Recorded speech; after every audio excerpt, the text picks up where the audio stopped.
Stop. Before you write a single New Year resolution, let me tell you how many times I have messed this up. I'm not someone who doesn't know better. I study psychology, I read brain research, I literally spend my days learning how the mind works. And still, for years, my resolutions died the exact same way. January 1st, I designed this perfect version of myself. Wake up early, study like a machine, eat clean, work out, journaling, no scrolling, new life unlocked. Week 1 or 2, I was a different person. I was a person with new routines, new habits. People around me would say, wow, you're so disciplined this year. And then around week 3, it would start to crack. One day missed, then 2. Then I'm just busy this week, I'll restart on Monday. And then suddenly it's February and I'm back in my old patterns, pretending like those resolutions never existed. And the worst part, every single time, I didn't blame my plan. I blamed myself. Maybe I'm not just disciplined enough, maybe I don't have what it takes, and maybe this is just who I am, someone who cannot fulfill their resolutions. And then, because I'm a stubborn and also a psychology nerd, I started paying attention to what was actually happening in my brain. And I realized it wasn't that I didn't care, or it wasn't that I didn't want it badly enough. It wasn't even that my goals were wrong. My brain just wasn't prepared for that level of change I was demanding it from. My prefrontal cortex was burning, my old habit circuits were stronger than anything new I tried to build. My amygdala was freaking out about big changes, my dopamine system was fried from the constant stimulation. And my future self felt like some imaginary character I'd meet someday. The problem wasn't that I was weak, no. The problem was that I was trying to stack resolutions on top of a nervous system that was not ready for it. And once that clicked, everything changed. So instead of asking, how do I force myself to stick to resolutions, I started asking, how do I prepare my brain so sticking with them becomes easier? And this video exists. If you have ever felt that same shame, that feeling of looking at old resolutions and thinking, I meant it when I wrote this, but why didn't I follow through? You're not alone, and you're definitely not broken. In this episode of NeuroXplore, you're getting the 5 brain level shifts I wish I had known before all of this failed Januaries. 5 simple science-based hacks you run before you set any resolutions. So this year, your brain is actually on your side. Let's start there, not with motivation, not with new year, new me, but with the actual wiring that makes change possible. Hack 1. Respect your brain's battery. Think of your prefrontal cortex as the CEO of your brain. It's in charge of making decisions, controlling impulses, and doing the hard thing when the easy thing is right there. Sounds powerful, right? Here's the problem. It runs out of energy fast. Every time you say no to your phone or drag yourself out of the bed, choosing the healthy option or force yourself to study, you're spending that CEO battery. And what did I do every new year? I handed my poor prefrontal cortex a to-do list that looked like this. I wake up at 5 a.m, gym daily, 100% clean diet, 3 hours of study, no sugar, no social media, sleep by 10, journaling, meditating, learning a new skill. On day 1, my brain was like, yes boss, we can do this.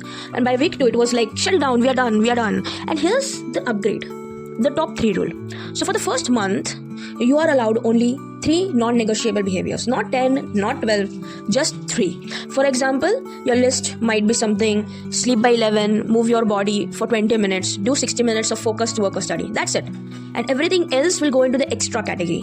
You'll be tempted to add more, sure. Your overachiever side will scream, this is not enough, I need 37-step routine. But watch what happens when your CEO has only 3 jobs. It can actually do them daily, consistently, without burning out in week 2. You don't get extra points for making your life complicated. You get results from making your brain's job realistic. Hack 2. Trick your lazy brain into being useful. Now let's talk about the part of your brain that loves habit. The basal ganglia. This part doesn't care about your dreams. It cares about the efficiency. If you have ever reached for your phone without thinking, or opened Instagram without planning to, or walked to the fridge and then wondered why you're there, that's not you being possessed. That's actually the habit circuitry doing its thing. Old habits are like the 8-lane highway in your brain. New habits are like the tiny dusty footpaths. So instead of trying to build a brand new path in the middle of nowhere, in this hack, you attach your new behavior to a highway that already exists. Now this technique is known as habit stacking, and the rule is, after I do X, something that I already do, I will do Y, that is a tiny version of my new habit. So some examples you can steal from my life is, so after I pour my morning chai, I'll read 1 page. After I brush my teeth at night, I'll do 10 squats. Okay, now you're not relying on remembering your habit, but rather you're attaching it to something your brain already does on autopilot. So over time, your brain will start to treat the new habit, new behavior, like part of the old one. And that's when it stops feeling like an effort and starts feeling like just what I do. It's an automaticity. Hack 3. Calm down your inner alarm system.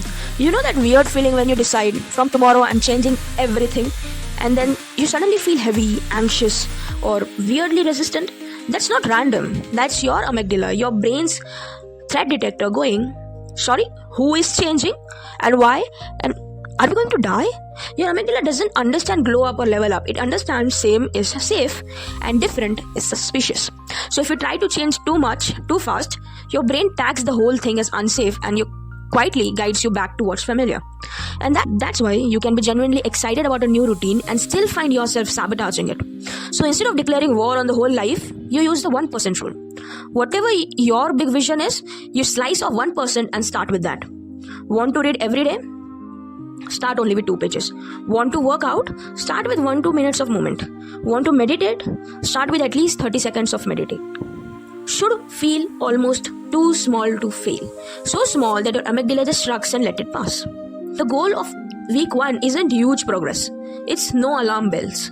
Once your brain begins to trust the new behavior, you can calmly increase it without triggering the internal panic. Slow is smooth and smooth becomes fast. Hack 4. Stop planning your life through a fried dopamine lens. If everything feels a bit flat right now, like studying, reading, or even hanging out, it might not be that you're broken or you have something. Or rather, it might be that your dopamine system is tired. Dopamine is your brain's pay attention, this matters chemical. It's not about pleasure, it's about motivation. The problem? Our daily life has turned into a dopamine buffet right now.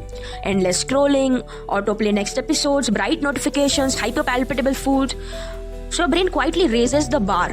It quietly raises the baseline.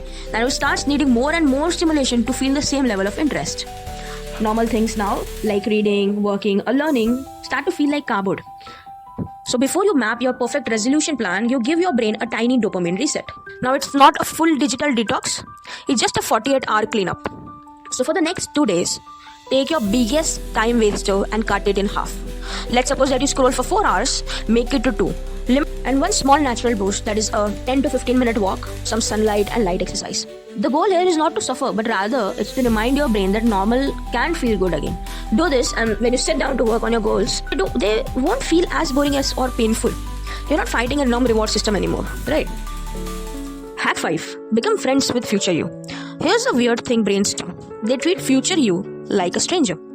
That's why I'll start tomorrow feels fine. Because tomorrow you is this imaginary person who will apparently have infinite discipline and no problems.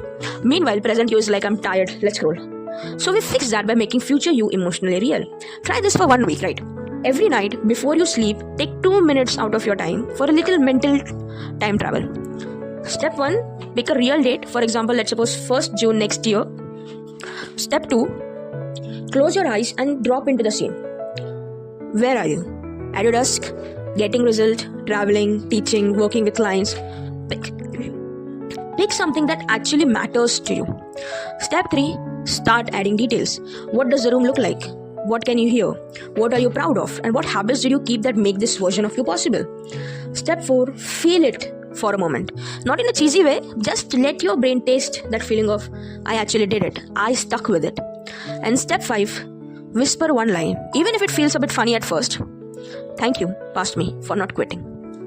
You're training your brain to care about the future you the way it cares about someone you actually love. When that connection is strong, small choices in the present hit different. It's no longer should I do this boring habit or not. It becomes, am I going to abandon that version of me or show up for them? Okay? Let's pull everything together. If you have failed resolutions in the past, it doesn't mean you're weak. It means you were trying to run a massive software update on a brain that wasn't ready. This time, you're doing it differently. You give your prefrontal cortex only 3 clear jobs so it doesn't burn out in week 2. You let your habit system do the heavy lifting by stacking new actions onto already existing routines. You keep your amygdala calm with tiny 1% steps instead of extreme all or nothing plans. You reset your dopamine just enough that life and learning feels interesting again, and you build a real relationship with the future you. So short-term comforts stop winning every decision. And those 5 together, that's your pre-resolution protocol. Run this for a week before you start your big goals. Treat it like a big brain warm-up week. So here's your job right now. Pick one of those hacks and start it today. Not all 5, just one. Tell me in the comments which one you're choosing, because that tells your brain I'm actually doing this, not just watching it. If this helped you understand yourself a little bit better, hit like so more people who feel broken can realize it's just their brain doing what brains do. And if you want more neuroscience-based approach to your goals this year, subscribe to NeuroXplore because this is just a start. Your resolution doesn't need a new version of you. They need a new way of working with your brain. See you in the next one.